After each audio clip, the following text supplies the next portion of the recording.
Bienvenidos, querida audiencia. Es un placer que nos escuchen en este momento.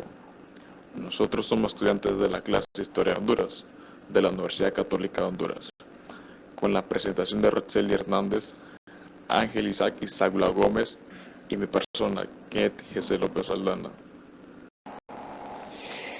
El objetivo de nuestro podcast es brindarle un espacio de información en donde nos detenemos a reflexionar la historia de nuestro país, siempre en torno a una temática en particular. El día de hoy vamos a hablar sobre el gobierno de nuestro expresidente Porfirio Lobo Sosa. El nacionalista Porfirio Lobo Sosa asume la presidencia de Honduras en medio de una sociedad polarizada, en donde una significativa porción de la población se obtuvo a votar al no considerar legítimas las elecciones del 2009, por ocurrir en el marco de lo que se consideraba un golpe de Estado, va su régimen mismo por continuación del golpe de Estado. Dos leyes polémicas fueron también aprobadas en el Congreso Nacional en el último trimestre del 2010. La primera ley era la Ley del Empleo Temporal. ¿En qué consistía la Ley del Empleo Temporal? Esta consistía en lo que era permitir a las empresas que operaran en el país la contratación de empleados a medio tiempo o por horas, pero sin garantías de estabilidad y otros derechos sociales, ya sea como las prestaciones, las horas extras, aguinaldos, etc. Estas eran establecidas en el Código de Trabajo. El gobierno justifica la pertinencia de este proyecto en función de la necesidad de generación de empleo. Entre tanto, la oposición del liderazgo obrero y popular a esta ley asume lo que no es otra cosa que una nueva forma de generar explotación de la fuerza del trabajo, reduciéndole costos a la empresa privada y derogando en la práctica el Código del Trabajo.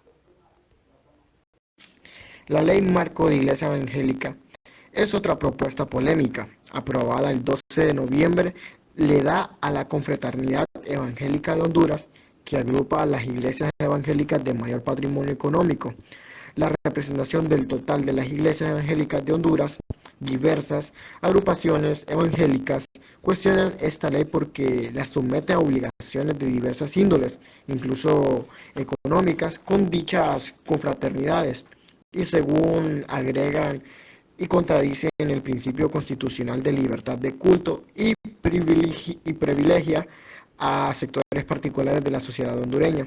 Las confraternidades evangélicas eximiendo incluso a sus empresas, que eran las radios, las televisoras, las escuelas, entre otras, del pago de impuestos del 2010. También fue un año de conflictos que el gobierno de Lobo tuvo que enfrentar. Entre estos destaca el conflicto de tierras entre los campesinos organizados del Bajo Guan con los terratenientes Miguel Facuse, René Morales, Reinaldo Canales y sobre todo Óscar Nájera. Entre julio y agosto del 2010, el gobierno de Lobo enfrentó sus primeros conflictos con el magisterio del sector público. Las digerencias magistrales aglutinadas en la Federación de Organizaciones Magistrales, que sus siglas son la FOMH, acuden a diversas causas de huelgas que sostuvo durante casi un mes. Un mes. El incumplimiento por el gobierno de actas firmadas en las que comprometían el pago de miles de maestros a Guinness de deber sueldos de 1 hasta de 3 años.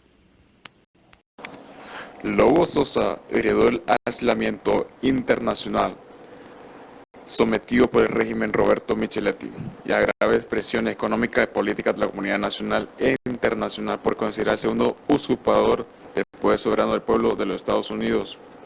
Han designado el presidente de Honduras, Porfirio Lobo Sosa, llamado Pepe, y a la primera dama Rosa Elena Bonilla, debido a su importante implicación en actos de corrupción. Mientras ejercía el cargo de presidente, Lobo aceptó soborno por parte de la organización de narcotraficantes de los Cachiros a cambio de favores políticos. Como primera dama, Rosa participó en importantes actos de corrupción a través del fraude y la malversación de los fondos públicos por su beneficio personal, aunque sus actos de corrupción minaron la estabilidad de las instituciones democráticas en Honduras. El gobierno de Lobo Sosa, desde su primer día en el gobierno, ha querido transmitir a la comunidad internacional la percepción del país marcha hacia la reconciliación nacional y el respeto de los derechos humanos. Sin embargo, una sociedad donde casi 3 millones de personas están desempleadas, en tarea titánica, mantener esas imágenes. Tolerar la inmigración, la inseguridad, el aumento de las actividades de narcotraficantes y la corrupción y las violaciones de los derechos humanos. Ahora, una pregunta reflexiva para nuestro público. Nuestro país pasó por un evento que quedará marcado en la historia donde se ha costado levantar luego del golpe de Estado y actos corruptos de parte del gobierno. Ahora la pregunta es, ¿piensa usted que algún día nuestro país estará libre de estos actos o podrá levantarse otra vez? El golpe de Estado de 2009 en Honduras produjo una interrupción del proceso de transición a la democracia y a propicio de un proceso de confrontación ideológica que dividió a la sociedad hondureña en dos bandos. A partir de ahí, 4 fenómenos se intensificaron en la vida política y social del país: la corrupción, el irrespeto a la ley, la impunidad y la politización partidaria de las instituciones.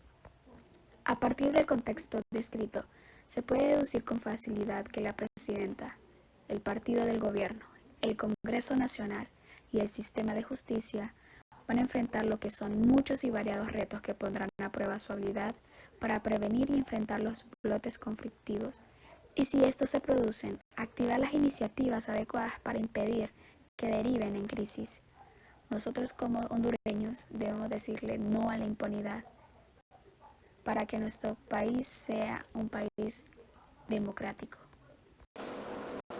Sin más motivo en particular, quedamos a la espera de su respuesta y le mandamos un cordial saludo. Muchas gracias de antemano por su tiempo. No se pierda nuestro siguiente capítulo, que se titula El gobierno del expresidente de nuestra nación, Porfirio Lobo Sosa.